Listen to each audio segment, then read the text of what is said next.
نحمده ونصلي على رسوله الكريم اما بعد اعوذ بالله السميع العليم من الشيطان الرجيم من همزه ونفخه ونفثه بسم الله الرحمن الرحیم. ناظرین کرام، آج مورخہ 25 مئی 2020 ہے. ہم مسلم مسیح مکالمہ ٹیم کا موقف اس تنازع پہ بیان کرنے کے لیے حاضر ہوئے ہیں جو کہ متعدد کلام مقدس کو لے کر حالیہ دنوں میں پیدا ہوا تھا اور بالآخر فریقین نے مفاہمت سے اس مسئلے کو حل کرنے کا اندیہ دیا ہے. اس تنازع کے بنیادی طور پر دو فریق تھے. اول محترم پادری شفیق کنول صاحب اور ان کے ہمنوا. دوم پاکستان بائبل سوسائٹی انارکلی بازار لاہور. ہم مسلمان اس تنازع کے فریق یوں بن گئے کہ ہمیں مسیحیت کے خلاف ایک سازشی عنصر کے طور پر شفیق کنول صاحب نے منوس کر لیا ہے. لازم تھا کہ ہم بھی اس سلسلے میں اپنی رائے دیتے. سو وہ رائے حاضر ہے. السلام علیکم ورحمۃ اللہ وبرکاتہ. وعلیکم السلام. زبردست سنا ہے کہ محترم پادری شفیق کنول صاحب اور پاکستان بائبل سوسائٹی کے مابین معاملات طے پا گئے ہیں. اس سے آپ کس نظر سے دیکھتے ہیں؟ پاکستان بائبل سوسائٹی اور پادری شفیق کنول صاحب کے درمیان متنازع کتب پر ایک مقام کی نشست حال ہی میں ہوئی ہے پچھلے دنوں، جس میں پاکستان بائبل سوسائٹی نے پادری شفیق کنول صاحب کے تمام مطالبات تسلیم کر لیے ہیں. ٹھیک ہے. شعور جب کسی وجہ سے بکتا یا جھکتا ہے تو یہ واقعہ جاہلیت سے بھی زیادہ خطرناک ہوتا ہے. ٹھیک ہے. جاہلیت جب علمیت کے نام سے سفر کرتی ہے تو اس کے نقصانات کا ازالہ ممکن نہیں ہوتا. اس کا عملی مظاہرہ ہم پاکستان بائبل سوسائٹی اور محترم شفیق کنول صاحب کی آویزش میں بخوبی دیکھ سکتے ہیں. ٹھیک ہے. پاکستان بائبل سوسائٹی نے جس انداز میں سرنڈر کر کے جہالت کو بڑھاوا دیا ہے، اس کے بعد کلیسیا کم از کم یہ دعویٰ کرنے کی پوزیشن میں نہیں رہی کہ وہ سچائی اور نور کی علمبردار ہے. اس پسپائی کے بعد یہ کہنا زیادہ مناسب ہے کہ کلیسیا نے ریاکاری کی وہی راہ اختیار کر لی ہے جس کی مذمت سیدنا یسوع علیہ السلام مسیح نے بار بار فرمائی تھی. یہ درست ہے کہ معتدل کلام مقدس میں علماء کرام کا تجزیہ شواہد و دلائل پر مبنی ہے، الہامی نہیں ہے، لیکن یہ رائے تو اس سے بھی زیادہ مضبوط دلائل اور شواہد لا کر رد بھی کی جا سکتی تھی، لیکن ایسا نہیں کیا گیا، بلکہ اس کی بجائے یہ معاملہ جذبات کی نظر کیا گیا ہے. اس باری غلطی سے پاکستان بائبل سوسائٹی نے کوئی عمدہ اور قابل فخر مثال قائم نہیں کی ہے.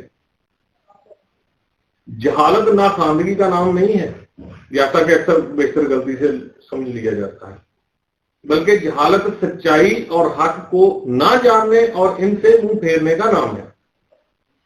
اپنے خود ساختہ خیالات اور جذبات سے علمی تحقیق پر پانی پھیرنا اور اس سے واقف ہونے سے انکار کرنا بھی تو جہالت کی نشانی ہی ہے. اور کیا ہے یہ؟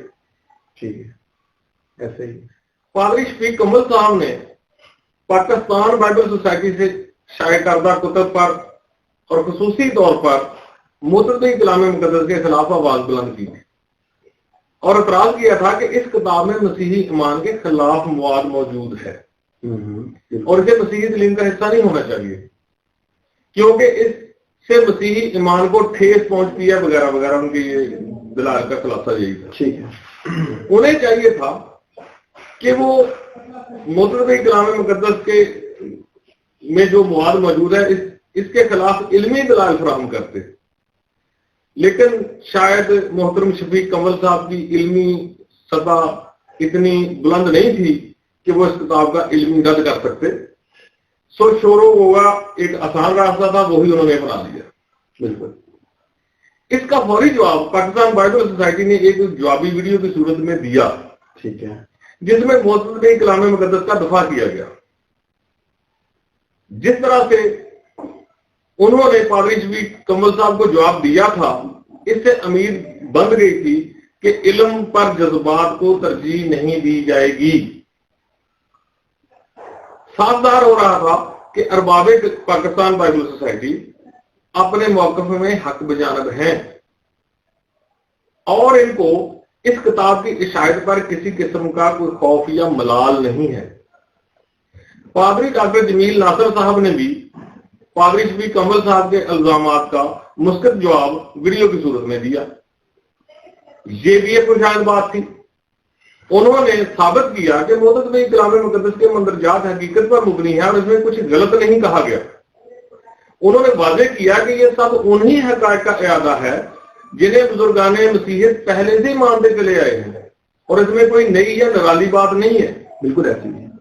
انہوں نے اس ضمن میں مسیحیت کی محترم اور غیر متنازع شخصیات پادری برکت اللہ صاحب اور پادری کے ایل ناصر صاحب کے نام خصوصی طور پر لیے کہ وہ اپنی کتابوں میں یہ باتیں آج سے بہت پہلے لکھ چکے ہیں، لیکن بعد میں اندر کھاتے نہ جانے کیا ہوا اور کیا کھچڑی پکی معلوم نہیں. بالکل. لیکن یکایک پادری شفیق کمل صاحب باوجود لاک ڈاؤن کے، جب ذرائع رسل اور رسائل جو تھے وہ کی وجہ سے لاک ڈاؤن تھا، جی، باغوں باغ کراچی سے ایمرجنسی میں لاہور پاکستان بائبل سوسائٹی پہنچے. کچھ دیر کی باہمی نشست ان کی ہوئی اور پاکستان بائبل سوسائٹی کی گونگر کی دم توڑ گئی اور اس نے یو ٹرن لیتے ہوئے پادری شفیق کمل صاحب کے سامنے گھٹنے ٹیک دیے. اگر یہ کتاب پایا دوبار سے گری ہوئی غیر مسرت تھی تو اس کا روز اول سے شائع ہونا غلط. پہلے تو بڑے تمطراق سے اس کا تعارف اردو زبان میں بائبل کے متعلق لکھی جانے والی معتبر ترین کتاب کے طور پر کروایا گیا اور سیمنریز کے طلباء کے لیے نایاب تحفہ کہا گیا، لیکن بعد میں یہی مستند اور بیش قیمت تحفہ ردی کی ٹوکری میں پھینکنے کے لائق قرار دے دیا گیا. پوری تحدی سے یہ کتاب پیش کرنے والی پاکستان بائبل سوسائٹی کے عہدیداران لا علم تھے یا جہل عارفانہ سے کام لے رہے تھے یا اس کے خلاف شور و گل مچانے والی مقامی کلرکی جہالت کا مظاہرہ کر رہی تھی. فیصلہ علمی ہے تو اور پاکستان بائبل سوسائٹی پر چھوڑ دیتے ہیں. بہت شکریہ احمد صاحب کہ آپ نے اس سوال کا بہت اچھے طریقے سے جواب دیا اور شفیع بخش جواب دیا. ایک سوال اور ہے کہ کیا مسیحیوں کے اس باہمی تنازع میں مسلمانوں کے مفاد یا خوشی کا کوئی سامان موجود ہے؟ یہ اس لیے پوچھا کہ مفاہماتی عمل کو لے کر یہی کہا جا رہا ہے. اس بارے میں آپ کیا کہتے ہیں؟ یہ سراسر مسیحیوں کی اپنی لڑائی ہے، ہمارا اس سے کچھ لینا دینا نہیں. ہمارا اس میں عمل دخل فقط اتنا ہے کہ پادری شفیق کمل صاحب نے پہلے اس کتاب کو مسلم اور قادیانیوں کی مسیحیت کے خلاف سازش کہا تھا. ہمیں صرف اپنا دفاع اس حد تک مقصود تھا کہ پادری شفیق کمل صاحب یا تو اپنی سازشی تھیوری کو ثابت کریں یا پھر اسے معذرت کر لیں، لیکن اصل مطالبہ سے چشم پوشی کرتے ہوئے پاکستان بائبل سوسائٹی اور متفقی کلام مقدس کے خلاف شور و غل مچانے والے فریق شفیق کمل صاحب کا حمایتی گروہ معاملات کو ڈی ٹریک کرنے کے لیے بدلے میں جا رہا ہے کہ مسیحیوں کی باہمی لڑائی سے مسلمانوں کا کوئی فائدہ ہے یا وہ خوش ہو رہے ہیں، اور یہ کہ مفاہمت کے عمل سے مسلمانوں کو مایوسی ہوئی ہے اور یہ کہ ان کے عزائم پورے نہیں ہوئے ہیں وغیرہ وغیرہ وغیرہ. ہم یہ واضح کرنا چاہتے ہیں کہ مسیحی کیمپ کی طرف سے دیا جانے والا یہ تاثر بیک وقت مغالطہ انگیز، گمراہ کن اور تلبیس ہے. سوال یہ ہے کہ مسیحیوں کی باہمی چپکلش سے ہمیں کیا مفاد ہو سکتا تھا یا ان کی باہمی مفادات پر مبنی مکروہ اور ریاکارانہ مفاہمت سے ہمارے کس مفاد کو کیا نقصان پہنچ سکتا تھا. کچھ ناہنجار تو یہ بھی کہتے دکھائی دیے ہیں کہ مسلمانوں نے اکسا کر مسیحیوں کو باہم دستک گروگاں کروا دیا ہے. بھائی ہم پوچھنا چاہتے ہیں کہ کیا محترم پادری شفیق کمل صاحب اور ارباب پاکستان بائبل سوسائٹی اتنے بولے اور نادان تھے کہ ہمارے رسانے پر وہ باہم گتم گتھا ہو گئے اور اب اتنی دما چوکڑی مچانے کے بعد انہیں عقل آ گئی کیوں ہو اس لڑائی سے تو مسلمانوں کے مفاد پورے ہوئے ہیں لہذا انہیں رک جانا چاہیے؟ نہیں، ایسا کچھ نہیں ہوا نہ تھا، بلکہ یہ پادری شفیق کمل صاحب کی جانب سے مفادات اور شہرت کے لیے کلیسیائی قیادت کے خلاف چھیڑی گئی ایک باقاعدہ جنگ تھی جسے ذاتی مقاصد پورے ہونے پر روکا گیا. یہ پوادر کی باہمی جنگ تھی جو علم کے میدان میں نہیں بلکہ مفادات کے میدان میں لڑی گئی ہے. سمجھنے والی بات تو یہ ہے کہ یہ جنگ اس وقت روک دی گئی جب فریقین کا دو طرفہ مفاد محفوظ ہو گیا. پادری شفیق کمل صاحب کو شہرت اور پاکستان بائبل سوسائٹی سے مطلوبہ اہداف دونوں حاصل ہو گئے، جبکہ پاکستان بائبل سوسائٹی کے زوما جو تھے ان کی مراعات اور عہدے برقرار رہے. باہم دستوں گریباں دونوں فریقوں کی یہ نام نہاد مفاہمت موجودہ صورت میں لائق تحسین نہیں ہے. یہ لوگ مسیح کی بولی والی بھیڑوں کو بیوقوف بنا رہے ہیں. یہ مفاہمت نہیں بلکہ ریاکارانہ اور مفادات پر مبنی دونوں فریقوں کی ملی بھگت ہے. شنید ہے کہ آنے والے دنوں میں پادری شفیق کمل صاحب کو چرچ میں کسی بڑے عہدے سے نوازا جائے گا. یہ سودے والی سننے میں آیا ہے کہ ہو چکی ہے. اچھا، مفادات کے حصول سے زیادہ اس مشق کا کوئی فائدہ نہیں تھا، اس لیے یہ مفاہمت طے پانا تھی اور پا گئی. دریافت طلب امر یہ ہے کہ کیا یہ نام نہاد مفاہمت سے پاکستان بائبل سوسائٹی کا بائبل میں تحریف کا اقرار جرم ختم ہو گیا، جس کی دہائی شفیق کمل صاحب اپنی ویڈیوز میں دیتے رہے ہیں. زیادہ زیادہ کیا ہوگا، یہ پادری پاکستان کی حد تک متبہی میں ترمیم کر لیں گے، لیکن کس اختیار سے؟ اصل مصنفین کی غیر موجودگی اور ان کی لا علمی میں یہ ترامیم مضمون مقاصد کے تحت ہی ہو سکتی ہے، لیکن لوگوں کے ہاتھوں سے یہ طبع اول کیسے واپس حاصل کریں گے، یا جو لوگ اوریجنل کتاب اب لے آئے ہیں یا خرید چکے ہیں ان سے یہ کتاب کیسے واپس لیں گے؟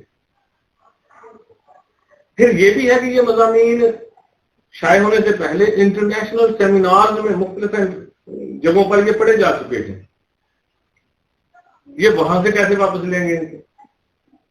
پادری شفیق کمل صاحب نے بائبل کا مقدس نام استعمال کر کے مسیحی عوام کو بیوقوف بنایا ہے. مقام افسوس ہے کہ پاکستان بائبل سوسائٹی جیسے باوقار ادارے نے بھی مفاد پرست عناصر کے سامنے گھٹنے ٹیک دیے ہیں، اور پادری شفیق کمل صاحب کی مفاہمت کے بعد خاموشی بھی معنی خیز ہے. آنے والا وقت یہ سب کچھ جلدی واضح کرے گا. بہت شکریہ زبر صاحب کہ اپنے سوال کا بہت اچھا جواب دیا. اچھا، ایک سوال اور ہے کہ آپ نے اس مفاہماتی عمل کو ریاکارانہ اور مفاد مبنی قرار دیا ہے، اس کی آپ کے پاس کیا دلیل ہے؟ ہمیں دیکھنا ہوگا کہ یہ مفاہمت اصولوں کی بنیاد پر ہوئی ہے یا پاکستان بائبل سوسائٹی کو ڈرا دھمکا کر اور بلیک میل کر کے مطلب راری کی گئی ہے. ہم خود کچھ اپنے پاس سے کہنے کی بجائے پادری شفیق کمل صاحب کی زبان سے یہ سننا چاہیں گے.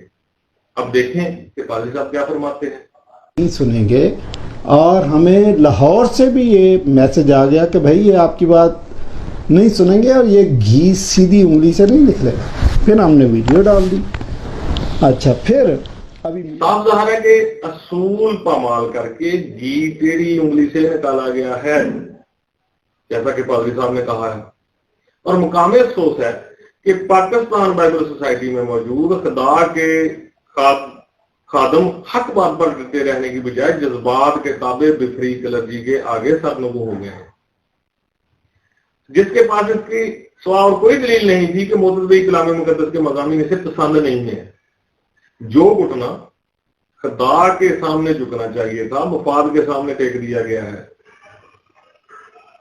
مسیحیوں میں بظاہر مفاہمت ہو گئی ہے، لیکن یہ اصولوں کی بنیاد پر نہیں بلکہ حقائق کے خون اور ذاتی خواہشات پر مبنی ہے. عہدہ اور مراعات بچانے کی خاطر حقائق کا بے درے خون کیا گیا ہے. سوال یہ ہے کہ جو چیز بین الاقوامی سطح پر جانی مانی مسلمہ ہے وہ پاکستان کی تعلیم سے بے بہرا مقامی خود ساختہ پوادر کو کیوں قبول نہیں؟ یہ لوگ بائبل پانے کے لیے جن لوگوں کے محتاج ہیں انہی کی برسوں کی تحقیقات پر کیوں اپنے جذبات کی دور لڑاتے ہیں؟ علم و عرفان سے نابلد مقامی کلرجی کے سامنے گھٹنے ٹیکنے سے تو بہتر تھا کہ محترم پادری لیاقت ایم کیسر صاحب باوقار انداز میں استعفیٰ پیش کر دیتے، تو اس سے ان کا علمی گدوکاٹ بلند ہو جاتا.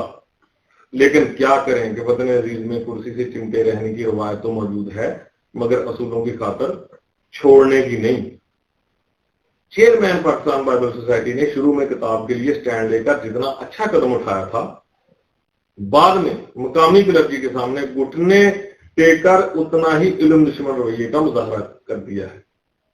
بہت شکریہ ظفر صاحب کہ آپ نے سوال کا بہت اچھا جواب دیا. اچھا ظفر صاحب، ایک سوال ہوا ہے ہمارے پاس کہ پادری شفیق کمل صاحب نے اپنی پہلی ویڈیو میں پاکستان بائبل سوسائٹی کے عہدیداران پر بباغ دوہل الزام عائد کیا کہ وہ بائبل مقدس میں تحریف کو تسلیم کرتے ہیں. انہوں نے کیا فرمایا یہ انہیں کی زبانی آپ سنیں. ناظرین اکرام آپ بھی پہلے یہ کلپ دیکھیں، اس کے بعد ہم اس پر اپنا تبصرہ کرتے ہیں. یہ کتاب، اس کتاب کے بارے میں میں نے پادری ضیاء المسیح صاحب سے درخواست کی کہ آپ یہ فوٹو کاپیاں لے کے جائیں. میں نے ان کو بھیجی کہ آپ ملے ان سے. انہوں نے اپوائنٹمنٹ لی، بات کی.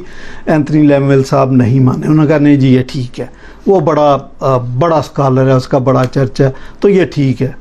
تو پھر میں نے جناب لیاقت قیصر صاحب سے بھی درخواست کی، ٹیلی فون کیا کہ میں کورٹ میں جا رہا ہوں. انہوں نے درخواست کی کہ پادری صاحب کورٹ میں ایک دم نہیں جانا چاہیے، پہلے بات کرنی چاہیے. تو میں نے کہا میں آپ سے بات کر رہا ہوں. تو انہوں نے کہا مجھے بھیجیں. میں نے ان کو بھیجا، جو کہ چیئرمین ہے بائبل سوسائٹی کے. پہلی بات وہ کہتے مجھے پتہ ہی نہیں ہے اس کتاب کے بارے میں. تو آپ چیئرمین ہیں تو آپ کو صرف عہدہ لینے کا شوق تھا، سیٹ پہ بیٹھنے کا شوق تھا، کہ آپ کو پتہ ہی نہیں ہے کہ بائبل سوسائٹی کر کیا رہی ہے. اور انہوں نے، بہرحال میں ان کا شکر گزار ہوں کہ انہوں نے میری آواز کو اینتھنی لیمویل تک پہنچایا، لیکن اس کا رزلٹ کوئی نہیں نکلا. تو پھر میں نے ابھی سنا تھا کہ اینتھنی لیمویل صاحب چلے گئے ہیں، تو پادری دوسرے کیا ان کا نام، وہ آ گئے ہیں. تو اظہر صاحب کو میں نے کال کی. انہوں نے کہا جی آپ مجھے یہ چیزیں بھیجیں، میں کمیٹی میں رکھوں گا. میں نے بھیج دی. 20-25 دن کے بعد میں نے کہا، تو انہوں نے کہا جی میں نے سر سے بات کی. میں نے کہا کون سے سر سے بات کی؟ جی اینتھنی لیمویل صاحب سے. تو میں نے کہا وہ ابھی تک ادھر ہی ہیں؟ انہوں نے کہا جی ابھی تک ادھر ہی ہیں. تو سر کہتے ہیں نہیں اس میں کوئی غلطیاں نہیں، ہاں کہ بائبل بدلی ہوئی تو ہے نا، تو اس میں کیا مسئلہ ہے. دیکھیں جی ابھی اس میں بھی میں بات کرتا ہوں. دوسری بات آپ نے کلپ دیکھا. اچھا، اس کے بعد پادری شفیق کمل صاحب نے ایک اور ویڈیو اپلوڈ کی جس میں انہوں نے یہی الزام یہ دوبارہ بھی دہرایا. یہ بھی آپ ویڈیو دیکھیں. ناظرین اکرام آپ بھی یہ ویڈیو، دوسری ویڈیو دیکھیں، پھر ہم اس پر اپنا تبصرہ کرتے ہیں. کہ بھائی آپ نے کچھ کیا نہیں، انہوں پھر بھی نہیں سنیں گے. پھر انہوں نے جب مجھے بتایا تو ساتھ یہ بھی بتایا کہ سیکٹری بدل گیا، تو آپ بات کر کے دیکھیں. میں نے نئے سیکٹری جناب پادری اظہر صاحب کو کال ملائی. انہوں نے کہا کہ آپ مجھے بھیجیں، میں بورڈ میں بات کرتا ہوں. یہ چیزیں ساری بھیج دیں. میں نے چیزیں ساری ان کو بھی بھیج دی.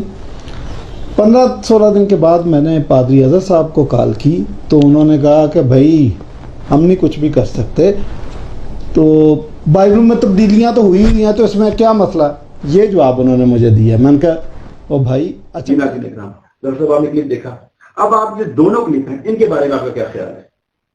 پادری شفیق صاحب کا اصل کارنامہ یہ نہیں ہے کہ انہوں نے متدبر کلام مقدس میں اصلاح و ترمیم کروا لی ہے، بلکہ یہ ہے کہ انہوں نے بائبل کے محرف ہونے کی تصدیق خود پاکستان بائبل سوسائٹی سے کروا دی ہے. وہ ایک ایسی روایت بیان فرما رہے ہیں جس کے اصل اور بنیادی راوی وہ خود ہی ہیں، بیچ میں کوئی واسطہ نہیں ہے. ٹھیک ہے. سوال یہ ہے کہ انہوں نے پاکستان بائبل سوسائٹی کے اکابرین کو بلیک میل کرنے کے لیے ان سے ایک غلط بات منسوخ کی تھی، یا پھر واقعہ انہوں نے ایسا ہی کہا ہے اور محترم شفیق کمل صاحب سچ بول رہے ہیں. اگر محترم شفیق کمل صاحب سچ بول رہے ہیں تو پھر بائبل کے ایک محرف دستاویز ہونے کی تصدیق بائبل سوسائٹی نے کر دی ہے. لیکن اگر پادری شفیق کمل صاحب کی بیان کا روایت جھوٹ ہے تو پھر پادری شفیق کمل صاحب کے جھوٹے اور بلیک میلر ہونے میں کوئی شک باقی نہیں ہے. کون سی بات صحیح ہے اس کا فیصلہ مسیحی برادری کو خود کرنا پڑے گا.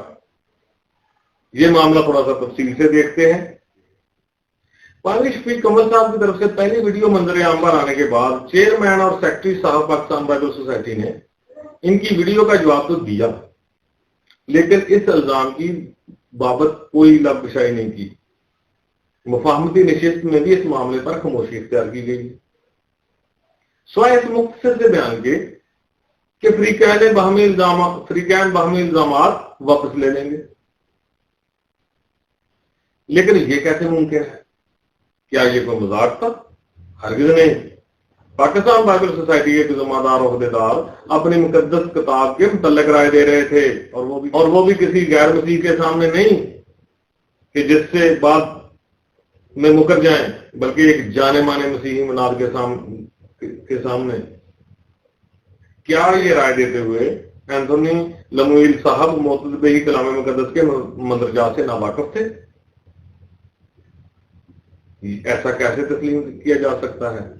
کیونکہ اس کتاب کا ترجمہ تو خود انہی کی نگرانی میں ہوا ہے. کیا وہ معتدبی کلام مقدس میں موجود ان عبارات کا مفہوم نہیں سمجھ سکے تھے؟ ایسا ماننا بھی مشکل ہے کیونکہ وہ خود کتاب کے آغاز میں اقرار کرتے ہیں کہ وہ اپنے لیکچر کے لیے اس کتاب سے مدد لیتے رہے ہیں. کیا وہ بغیر سوچے سمجھے مفہوم کو بغیر سمجھے ہی لیکچر تیار کر لیا کرتے تھے؟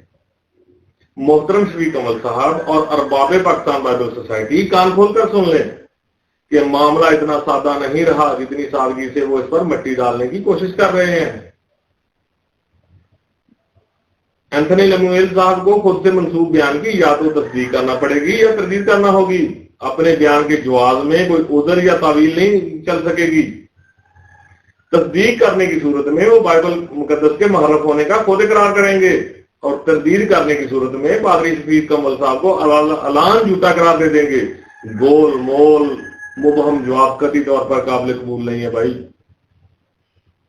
انہیں کیا کرنا ہے انتخاب سیکرٹری صاحب کے اپنے ہاتھ میں ہے.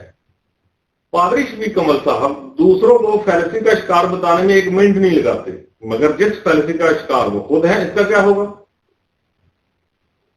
پادری صاحب اپنے کانوں سنی ایک بات روایت کر رہے ہیں نا، وہ اسے واپس کیسے لے سکتے ہیں؟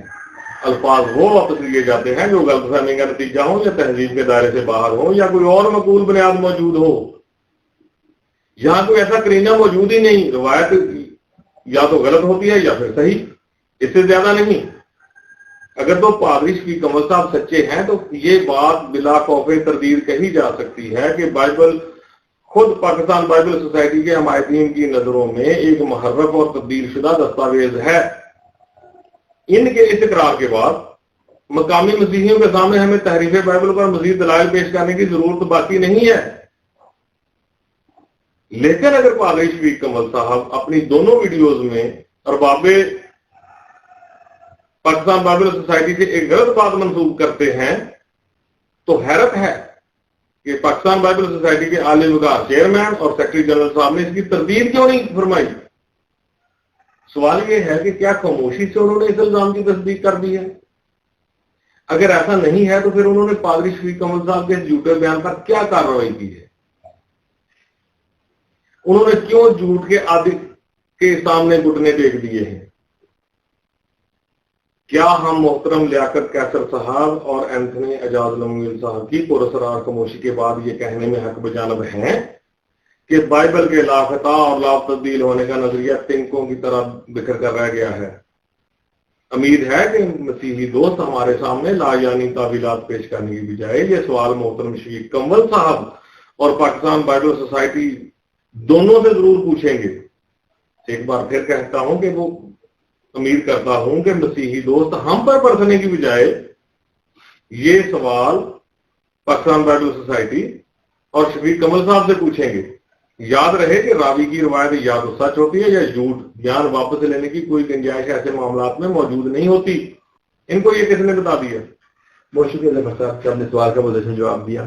ایک سوال اور ہے کہ پادری شفیق کمل صاحب نے جو معاملہ زیادہ شدت سے اٹھایا ہے اور جناب پادری جمیل ناصر صاحب نے بھی مفصل جواب دے دیا ہے، تو وہ ہے کہ اگرافہ یعنی کہ اقوال مسیح، اس بارے میں آپ کیا موقف رکھتے ہیں؟ متعدد کلام مقدس میں مسیحی فاضلین کے لکھے ہوئے یہ الفاظ کہ یسوع مسیح کے فرمودات کے حقیقی الفاظ کا ہمارے پاس ریکارڈ موجود نہیں پڑھ کر پادری شفیق کمل صاحب کا غضب عروج پر پہنچ گیا. انہوں نے اس ضمن میں یہ دلچسپ دعویٰ فرمایا کہ سیدنا یسوع مسیح دنیا کی ساری زبانیں جانتے تھے اور مثال دیتے ہوئے کہا کہ فینیکی عورت سے گفتگو کرتے ہوئے انہیں کسی مترجم کی ضرورت نہیں تھی وغیرہ وغیرہ. جو لوگ کہتے ہیں کہ مسیح یسوع ارامی بولتے تھے، ارامی بولتے ہوں گے، وہ ساری زبانیں بولتے تھے. فنیکی عورت سے انہوں نے بات کی تو اسی کی زبان میں بات کی ہے، کوئی ٹرانسلیٹر بیچ میں نہیں تھا. اور حاکم وقت سے بات کی ہے تو اس کی زبان میں بات کی ہے. تو اس کے بعد حسب عادت سب کو فیلسفی کا شکار بتایا. لیکن خود وہ جس فیلسی کا شکار ہے اس کی طرف وہ کسی کو جانے ہی نہیں دیتے۔ عہد نامہ جدید میں یسوع مسیح کے سبھی اقوال یونانی زبان میں لیے گئے ہیں۔ وہ سارے واعظ جو انہوں نے ارشاد فرمائے یا لوگوں سے انفرادی گفتگو فرمائی یا لوگوں سے جو مکالمہ کیا، سب کچھ یونانی زبان میں ہے۔ اس کا واضح مطلب یہ ہوا کہ پورے فلسطین میں یسوع مسیح سمیت عوام الناس کی روزمرہ کی بول چال سب یونانی زبان میں تھی اور دیگر زبانیں متروک تھیں، اور سیدنا یسوع مسیح نے بھی یہ سب کچھ یونانی زبان میں ہی ارشاد فرمایا، لیکن یہ درست نہیں۔ اگر یونانی زبان اس وقت کی انٹرنیشنل زبان بھی تھی تو پھر بھی یہ عوام الناس کی زبان نہیں تھی۔ مطالعاتی اشاعت کے صفحہ 13 کے مطابق سیدنا یسوع علیہ السلام مسیح اور ان کے شاگرد ارامی زبان ہی بولا کرتے تھے۔ پادری جمیل ناصر صاحب بھی اس کی تائید کرتے ہیں۔ اور مسیحی علماء کے مطابق اور تاریخ کے مطابق خداوند یسوع مسیح کی جو زبان تھی وہ ایرامی تھی۔ یونانی اس وقت انٹرنیشنل لینگویج تھی۔ سیدنا یسوع مسیح کے مخاطبین محض یہودی علماء نہیں تھے بلکہ عام لوگ بھی تھے، تو کس طرح یہ تصور کر سکتے ہیں کہ وہ عوامی مادری زبان کی بجائے کسی دوسری زبان میں انہیں اپنا پیغام دے رہے تھے جس کی انہیں سمجھ نہ آئے؟ یہ حقیقت قدیم و جدید سبھی مسیحی اسکالر تسلیم کرتے ہیں، لیکن خیالی دنیا کے باسی ایک الگ ہی دنیا میں جی رہے ہیں۔ پادری جمیل ناصر صاحب ہماری بات کی تصدیق یوں کرتے ہیں۔ اگلا اقتباس 227 صفحہ سے، چنانچہ اناجیل عاربہ میں جو یونانی ہیں آپ کے منہ کے فرمائے ہوئے ایرامی الفاظ ملتے ہیں، جس سے یہ قطعی طور پر ثابت ہو جاتا ہے کہ آپ ایرامی میں تعلیم دیا کرتے تھے، مثلا اباہ، افتاح، تل تقومی وغیرہ۔ اب ہم پادری شفیق کمل صاحب کی فیلسی واضح کرتے ہیں۔ ہم پادری صاحب کا یہ دعویٰ for the sake of argument کے لیے تسلیم کر لیتے ہیں کہ سیدنا یسوع مسیح ساری زبانیں جانتے تھے اور انہیں مترجم کی ضرورت نہیں تھی۔ اب سیدھی سی بات ہے کہ جب وہ ایک عام فینیکی عورت سے اس کی زبان میں مکالمہ کر رہے تھے تو لازمی بات ہے کہ سیدنا یسوع کے الفاظ فینیکی زبان کے ہی رہے ہوں گے، جیسا کہ پادری صاحب نے بھی یہ دعویٰ فرمایا ہے۔ امید ہے کہ پادری صاحب کے پاس ان الفاظ کا اصل ریکارڈ یعنی کہ اصل فینیکی زبان میں ان کے الفاظ ضرور موجود ہوں گے۔ انہیں چاہیے کہ آپ وہ راہ فرار اختیار نہ کریں اور سب کے سامنے اپنے دعویٰ کے مطابق فینیکی زبان کے یہ الفاظ پیش کر کے پاکستان بائبل سوسائٹی کو سینے کے زور پر نہیں بلکہ علمی لحاظ سے فتح کریں۔ ہماری نیک تمنائیں ان کے ساتھ ہیں۔ ان کی طرف سے پیش کردہ فقط ایک نمونہ ہی ان کے اس بارے دعویٰ کے لیے کافی مانا جائے گا۔ دراصل پادری صاحب معتزلہ کلام مقدس کا حقیقی مفہوم سمجھنے سے ہی قاصر رہے ہیں۔ کاش نیم خاندہ کلرجی کو کوئی صاحب علم پادری سمجھا دیتے کہ جب سیدنا یسوع علیہ السلام مسیح کے الفاظ کو یونانی لبادہ پہنا دیا گیا تو ان کے مواعظ اور مکالمات جو ان کی اپنی حقیقی ارامی زبان میں تھے باقی نہیں رہ سکے، جیسا کہ جمیل ناصر صاحب بھی یہ حقیقت یوں واضح کرتے ہیں۔ اب آقا بولتے ایرامی میں تھے، لیکن جب شاگردوں نے باقاعدہ طور پر انجیل کو لکھا تب یونانی میں لکھا۔ وہ اسی حقیقت کی طرف کتاب معتزلہ کلام مقدس میں بھی اشارہ کیا گیا ہے، یعنی کہ اب یسوع مسیح کے حقیقی الفاظ تو موجود نہیں ہے، البتہ ان کا ترجمہ موجود ہے۔ بس معتزلہ کلام مقدس میں کیا غلط بات لکھی گئی ہے؟ کیا فلسطینی عوام بھی اپنی روزمرہ کی گفتگو اپنی مادری زبان کی بجائے یونانی زبان میں کیا کرتے تھے؟ امید ہے کہ پادری شفیق کمل صاحب اس فیلسی سے باہر نکلنے کی کوشش کریں گے۔ وہ شکریہ زبر صاحب کے اپنے سوال کا بہت تشریح بخش جواب دیا۔ اچھا، ایک سوال اور ہے کہ پادری شفیق کمل صاحب نے بڑے غرور کے ساتھ ارشاد فرمایا ہے کہ وہ مسلمانوں کو دیکھ لیں گے۔ اس پر ان کا کلپ بھی ہے، ناظرین کرام پہلے آپ یہ کلپ دیکھیں پھر اس پر ہم تبصرہ کرتے ہیں۔ ہاں اب یہ بات آ گئی کہ جی کسی مسلمان نے ترجمہ نہیں کیا، کسی قادیانی نے نہیں کیا، اور اس وقت بھی ہاں مسلمان بھی بیچ میں کود پڑے. تو خیر وہ جو مسلمان بیچ میں کود پڑے ہیں ان سے ڈیل کرنا مجھے آتا ہے. میں ان کے ساتھ 55 ڈیبیٹس کر چکا ہوں، آئندہ بھی کرنی ہے. ان کو کیا کہنا ہے، کیا جواب دینا ہے وہ مجھے آتا ہے، ان کو میں دیکھ لوں گا. آپ نے کیوں دیکھا؟ اچھا انہوں نے ایسا کیوں کیا جبکہ ہمارا تو صرف سارے قصے میں کچھ لینا دینا ہی نہیں ہے، سوائے اس کے کہ مسلمان مناظر اثبات دعویٰ کے لیے معتدی کلام مقدس سے اقتباسات لے کر پیش کرتے رہے ہیں. تو اس بارے میں آپ کیا کہیں گے؟ پادری شفیق کمل صاحب کی بڑھ کے سن کر لگتا ہے کہ وہ آج کل سلطان راہی یا امجد خان کی فلمیں کچھ زیادہ ہی دیکھ رہے ہیں. اچھا اگر یہ بات انہوں نے اپنی کمیونٹی میں ہیرو بننے کے لیے ارشاد فرمائی ہے تو ہم بھی ان کی دلی تمنا پر لانے کے لیے انہیں دعوت دیتے ہیں. لیکن اگر وہ اس معاملے میں سیریس ہیں تو پھر ہم ان پر یہ واضح کر دینا چاہتے ہیں کہ ہماری ٹیم کام پر یقین رکھتی ہے، بڑک بازی پر نہیں. انہوں نے اپنے مناظروں کی تعداد بھی بڑے فخر سے بیان فرمائی ہے. ہماری پالیسی کبھی یہ نہیں رہی کہ ذاتیات پر اترا جائے، لیکن اگر انہوں نے ذاتی مفاخر کا باب کھول ہی لیا ہے تو پھر ہمیں بھی بامر مجبوری ان کے ڈول کا پول کھولنا پڑے گا. وہ کس قسم کے مناظر ہیں اور انہوں نے کس طرح کے مناظرے کیے ہیں وہ ہم بخوبی جانتے ہیں. مسلم مسیحی مکالمہ ٹیم کی دعوت پر ان کا ایک ہی مناظرہ ہوا تھا اسلام آباد میں. اس مناظرہ کا موضوع تھا بائبل مقدس کی 2 پیشین گوئیاں. پادری صاحب نے شرائط مناظرہ طے کرتے ہوئے جب یہ شرط رکھی گئی کہ موضوع سے ہٹ کر گفتگو نہیں کی جا سکتی تو پادری صاحب کے ہاتھ پاؤں پھول گئے تھے. انہوں نے بہت اصرار کیا کہ وہ اسلامی مصادر پر بھی گفتگو کریں گے. انہیں بتایا گیا کہ مناظرے کے موضوع سے اسلامی مصادر کا کوئی تعلق نہیں ہے، سرے سے کوئی دور دور تک تعلق نہیں بنتا. ہاں اگر آپ تعلق واضح کر سکیں تو پھر اور بات ہے، لیکن وہ یہ تعلق ثابت کرنے میں ناکام رہے تو چاروں ناچار موضوع پر رہتے ہوئے ہی مناظرہ کی حامی بری. اس سے قبل وہ 12 مسلم مناظر کے پاؤں پڑ چکے تھے کہ انہیں بتا دیا جائے کہ کن پیشین گوئیوں کو زیر بحث لا جائے گا، یعنی کہ امتحان سے قبل ہی 50 سوالات ان کے ہاتھ میں تھما دیا جائے. مسلم مناظر محترم جناب قاضی محمد سعید صاحب کی عالی ضربی دیکھیے کہ انہوں نے مناظرہ سے قبل ہی پادری شفیق کمل صاحب کا یہ مطالبہ بھی پورا کر دیا، لیکن پادری صاحب پھر بھی گفتگو نہیں کر پائے.